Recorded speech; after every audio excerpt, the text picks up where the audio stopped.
For more, we turn to Stephen Cohen. He's lived in Delhi and is the author of many books on India and South Asia. And Arvind Subramanian of the Peterson Institute, where he's an expert on Indian growth, trade, and development. And gentlemen, we thank you both for being here. Arvind Subramanian, let me start with you. India is accustomed to smaller blackouts, but this was of a different magnitude. Yes, this was entirely different magnitude, 700 million people. But in some ways, the real tragedy, Judy, of this is the fact that this highlights the fact that India's chronically short of power. And that's been a problem for 10, 20, 30, 40 years. And I'm hoping that this will shed the spotlight on that bigger and more persistent problem. Chronically short of power, is that what's behind this, Stephen I think Cohen? that's true, but I think behind that is the fact that India, like China, shifting from a state-directed system of economy to one where enterprise operates on its own. And both countries are in a state of transition. Chinese have sort of a weird capitalist market system operating. Indians are moving in that direction. But so then they're in this transitional period where it's neither a market system that functions into response to demands, nor a directed system where the state can compel things to happen. That's still true to some degree in China, but not true in India. When it breaks down in India, we see it very clearly. What's known to be the immediate cause of this? Is there something that triggered what happened yesterday and then today? Yeah, as the report said, I think what happened was that because the monsoons have almost failed, it's a 20% deficiency of rainfall. So, supply has come down because the water tables have dropped. Hydropower, which is 20%. So in the face of this declining supply and demand growing, what happened was that some states, especially the agricultural states like Punjab, started overdrawing on the grid. And the grid was not equipped to handle that. So that tripped some line somewhere, and then that cascaded backwards, creating this big blow up. So, Stephen Cohen, some of this, as I was reading today, it has to do with the states drawing more power than they're supposed to. How is that regulated? It's not. That's the problem. There's no way of enforcing the states to stop drawing power that they shouldn't have, except to cut them off. And that may have been one of the triggers of this. In all these disasters, complex disasters, there are many causes. In this case, the action of the states, the absence of a market in coal and other energy supplies, failure of the monsoon, these are all contributing factors. At the bottom of this, I think, is politics. In a sense, India has too much democracy.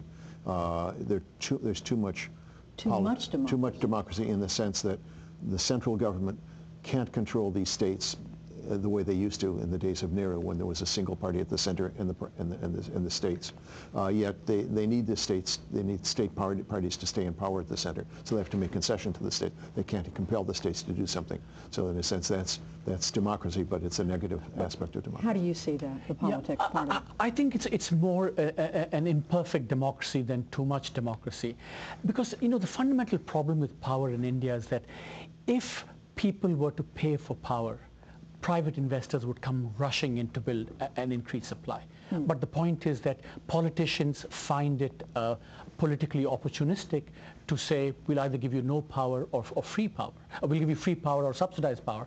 And therefore people don't pay, and that's okay. About 30% of power generated in India is lost to theft and to free power. So to theft. To theft. This is people. We saw the video of people just plugging in the lines. People and then agriculture. The farmers are very powerful in India, so they get free and subsidized power. And it's proved to be environmentally catastrophic because water tables have dropped, the aquifers have dried up. So this is a situation where politicians basically think they can win elections by promising free power, but the tragedy is that it leads to all these very adverse outcomes. Stephen Cohen, I think people also look at India and they see the incredible business progress that it's made, commercial progress, progress in education, and yet the infrastructure not catching up. The business community are the first to say that the infrastructure is failing, that the government hasn't invested as much in infrastructure as they can. In a country that has so many billionaires, you ask, why isn't some of this money going to infrastructure? Partly it's politics, in the sense that the billionaires and the rich of India can protect themselves in the kind of taxation that would build up the infrastructure. And again, it's a question of political priorities. I'd say that India is an imperfect democracy, perhaps not too much democracy, but in an imperfect democracy, these decisions are being made on political calculations, not economic and energy calculations. In this case, I think business is actually hurt by what's happening in power, because some people get very cheap power and some people have to pay too much for power, and that's business.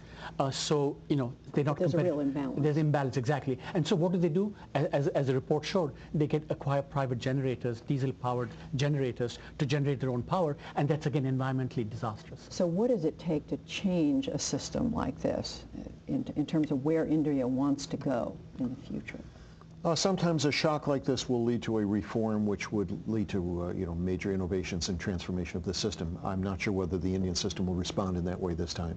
We'll have to wait and see. I'm a bit more hopeful on this because, what's happening in India is that some of the states are actually doing innovative things. The state of Gujarat, which is like India's China, has started implementing a system of power where the farmers have to pay for power.